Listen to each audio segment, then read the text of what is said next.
मूर्ख दासी, मेरी शक्ति, मेरे अधिकार के विरुद्ध जाने की अवहेलना की तूने। आज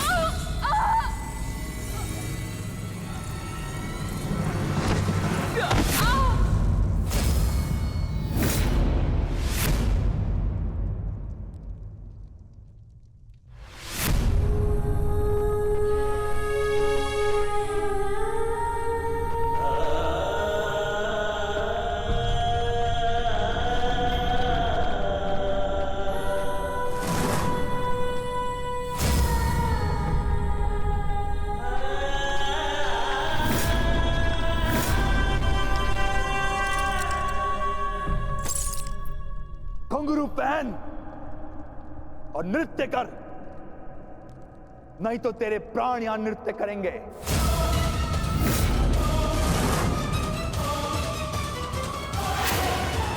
आज तुझे नृत्य करना पड़ेगा।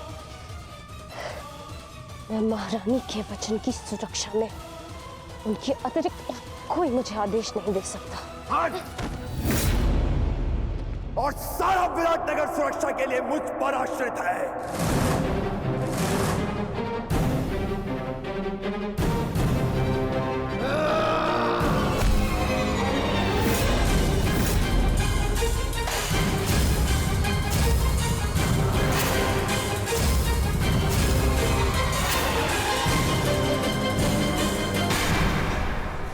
शांत भी, शांत। शांत रहने का है, क्योंकि यहाँ पर दुर्योधन भी उपस्थित है। नहीं ज्येष्ठ, यदि इसने पांचाली का और अपमान किया तो मैं इसका शीश धड़ से अलग कर दूंगा। दयानुज, शांत। कोई नहीं आएगा तेरी सहायता के लिए यहां पे। घुंघरू पहन और नृत्य कर, बस सेनापति।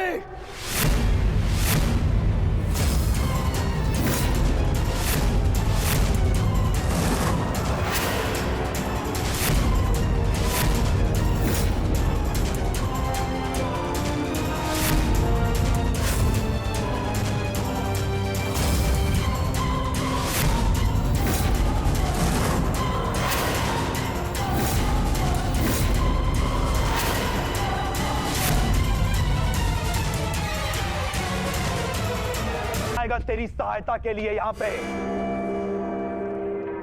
घुंघरू पहन और नृत्य कर, बस सेनापति।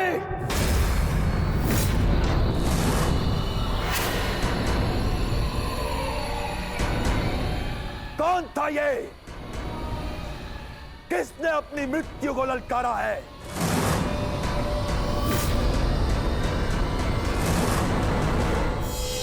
यदि कोई अपनी मृत्यु को पुकार रहा है तो वो तुम हो सेनापति कीचक।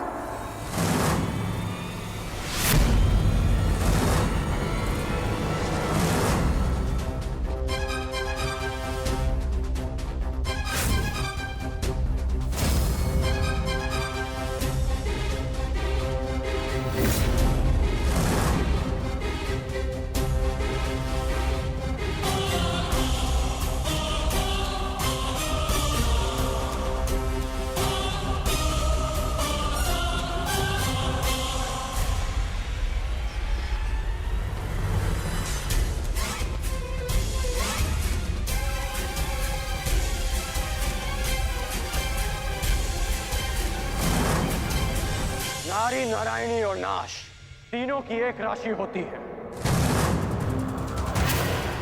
यदि नारी को नारायणी के पद से गिराया गया तो नारी नाश भी कर सकती है।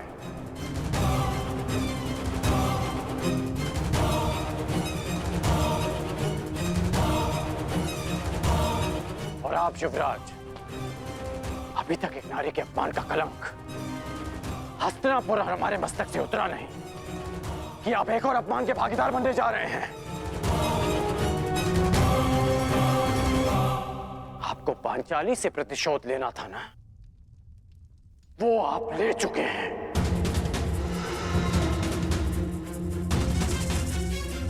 आखिर इस अभागी ने आपका क्या बिगाड़ा?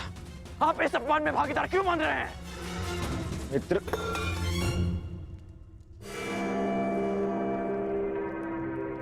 शांत हो जाओ, शांत। मैं यहां केवल अतिथि हूं। ये मेरा राज्य नहीं है, विराट राज्य है।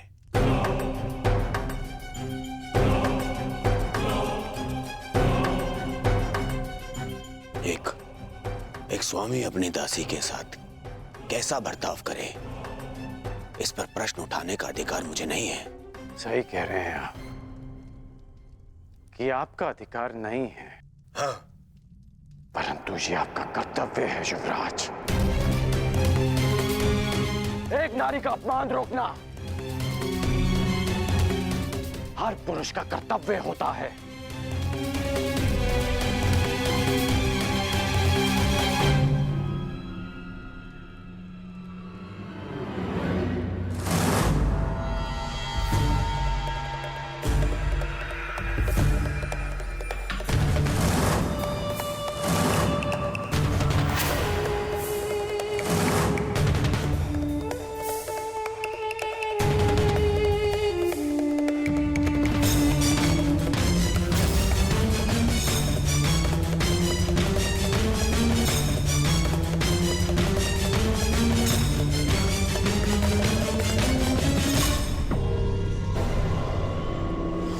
सायरंधरी गंधर्व पत्नी 5 गंधर्वों की सुरक्षा में है।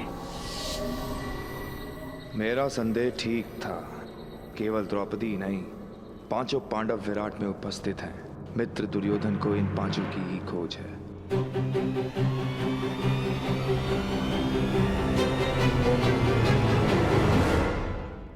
मैं क्या कर सकता हूं? तुम शांत हो जाओ। हाँ, मित्र होने के नाते इन्हें दुर्योधन को सौंप देना मेरा कर्तव्य है, परंतु विराट ने पांडवों को आश्रय दिया है और यहाँ का सेनापति होने के नाते इसका कर वसूलना मेरा अधिकार है।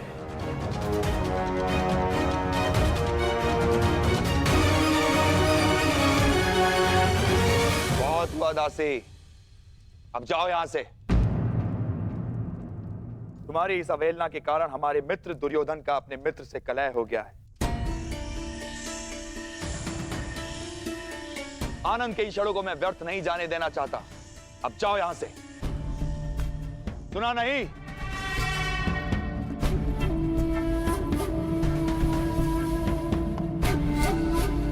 क्षमा चाहता हूं मित्र, और खेद है अंगराज, मैं तो आप लोगों का मनोरंजन करना चाहता था। इस दासी के दर्प ने मेरे कार्य को असफल कर दिया। क्षमा प्रार्थी हूं मैं आपका। ये आप कह रहे हैं सेनापति की इच्छा? हाँ, आपने ही तो कहा था अंगराज कि जो नारी का अपमान करता है वो अपनी मृत्यु को ललकारता है। और मुझे अपने प्राण बहुत प्रिय हैं। अगर कोई और भूल हुई हो तो सेवक को क्षमा कीजिएगा अंगराज। अरे नहीं नहीं, चलो, कीचक ने क्षमा मांग ली है ना, आओ। हाँ? यही तो आश्चर्य है कि कीचक के व्यवहार में अचानक परिवर्तन क्यों आया? कर्ण,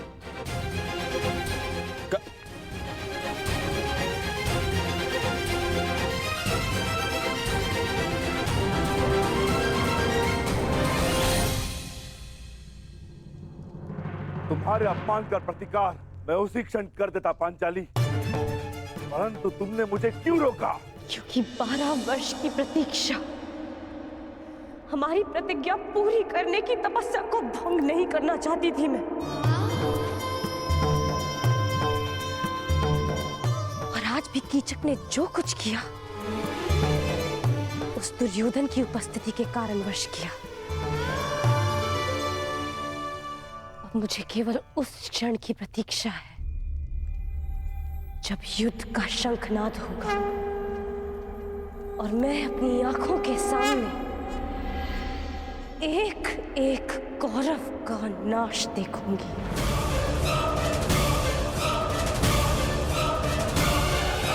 उस क्षण के संतोष के लिए ये पांचाली कितनी भी पीड़ा, कितना भी अपमान सह सकती है। परंतु अब हमारे यहाँ रहना भी ठीक नहीं है, ना ही हमारी सुरक्षा के लिए और ना ही पंचाली की। हमें शीघ्र ही स्थान छोड़ के चले जाना चाहिए। नहीं नकुल, हम सब इस राज्य में प्रमुख पदों पर हैं। मैं महाराज का विश्वास पात्र सभासद हूं। अनुज भी मुख्य रसोइया है। अर्जुन राजकुमारी उत्तरा का शिक्षक है।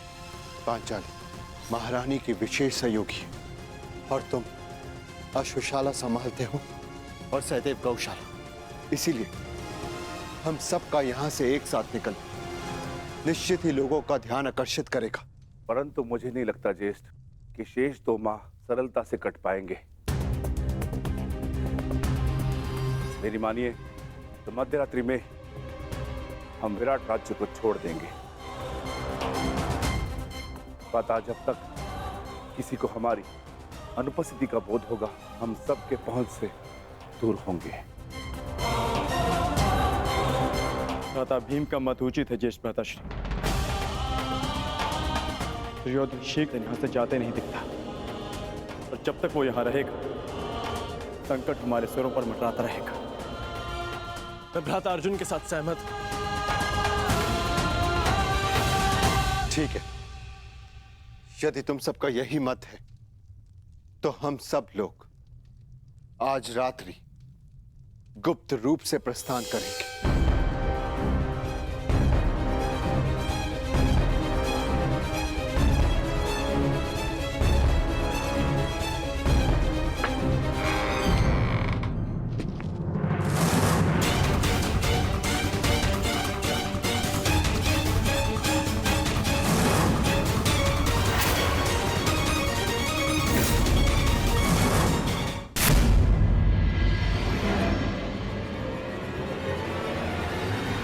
सेनापति कीचक, आप यहाँ पर?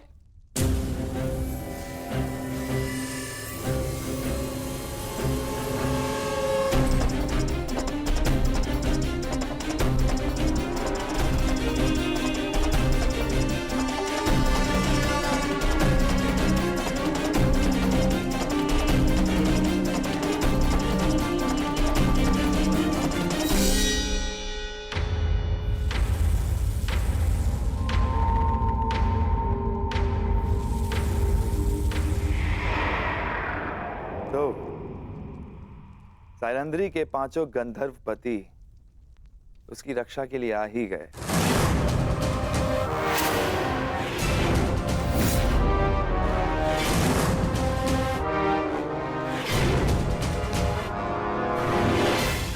प्रणाम ज्येष्ठ गंधर्व।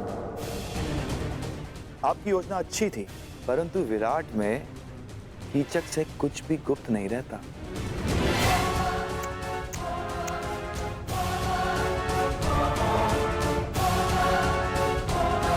बेचारा दुर्योधन सारे आर्यव्रत में सेना लिए घूम रहा है, तुम लोगों की खोज कर रहा है। उसका आखेट ठीक उसकी नाक के नीचे बैठा। अद्भुत। प्रतिशोध की चाह मनुष्य को क्या से क्या बना देती है। दुर्योधन ने स्वप्न में भी नहीं सोचा होगा कि महान धर्मराज युधिष्ठिर कंक बनकर विराट का मनोरंजन कर रहे होंगे। अद्भुत। और भोजन भक्त महान भी दूसरों के लिए भोजन पका रहा है, झूठे पात्र धो रहा है।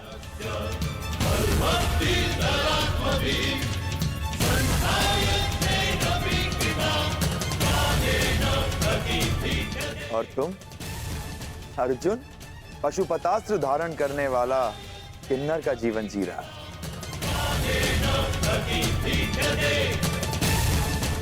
और बेचारे कोमल, सुंदर नकुल, सहदेव जो सदा सुगंध में नहाए रहते थे, आज अश्वों की लीद और गौवंश का गोबर साफ कर रहे हैं। अद्भुत।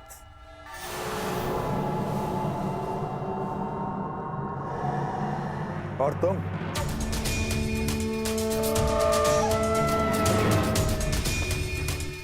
पिछले 13 वर्षों से अपने खुले केशों को बांधने की चाह रखने वाली यज्ञसेनी सुदेशना के केश सज्जित कर रही है। अति मनोरंजक।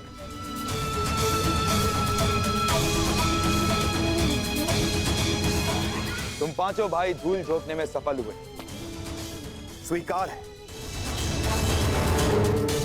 परंतु द्रौपदी अपना रूप नहीं छिपा सकी। ना ना ना ना, इसमें तुम्हारा कोई दोष नहीं है। तुम्हारे सौंदर्य और यौवन का दोष है।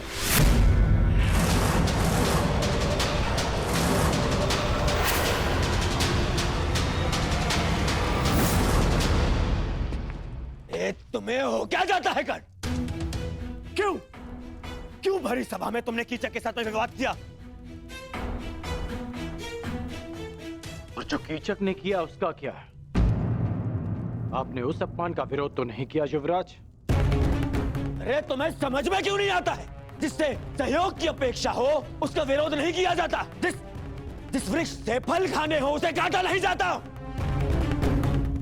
इस समय हमें कीचक के सहयोग की सबसे अधिक आवश्यकता है, इसलिए मैंने उसका विरोध नहीं किया।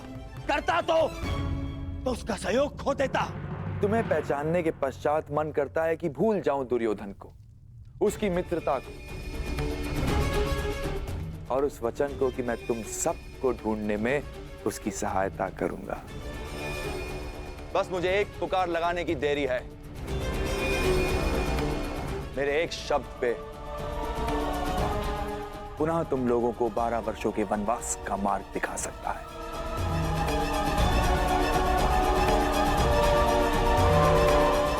और यदि ऐसा हुआ तो कैसा लगेगा यज्ञसेनी?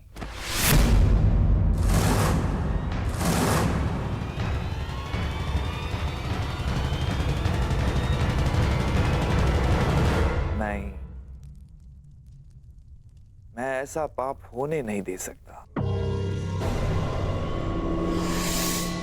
मैं तुम्हारी केश राशि को सज्जित देखना चाहता हूं, तुम्हारे रूप को आभूषणों सहित देखना चाहता हूं, और इसके लिए मुझे अपने मित्र से द्रोह भी स्वीकार है। परंतु इस भेद को भेद रखने के लिए एक मूल्य चुकाना होगा।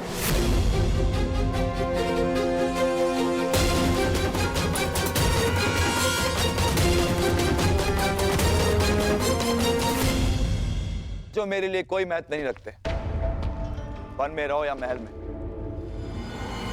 लेकिन द्रौपदी के लिए ये भेद ना खुलना जरूरी है। इसीलिए मेरे पास एक प्रस्ताव है। सोच समझकर, ध्यान से सुनकर निर्णय लेना। आज रात्रि चंद्र ग्रहण है और इस अंधेरी रात में मैं यज्ञसेनी के रूप के प्रकाश में स्नान करना चाहता हूं।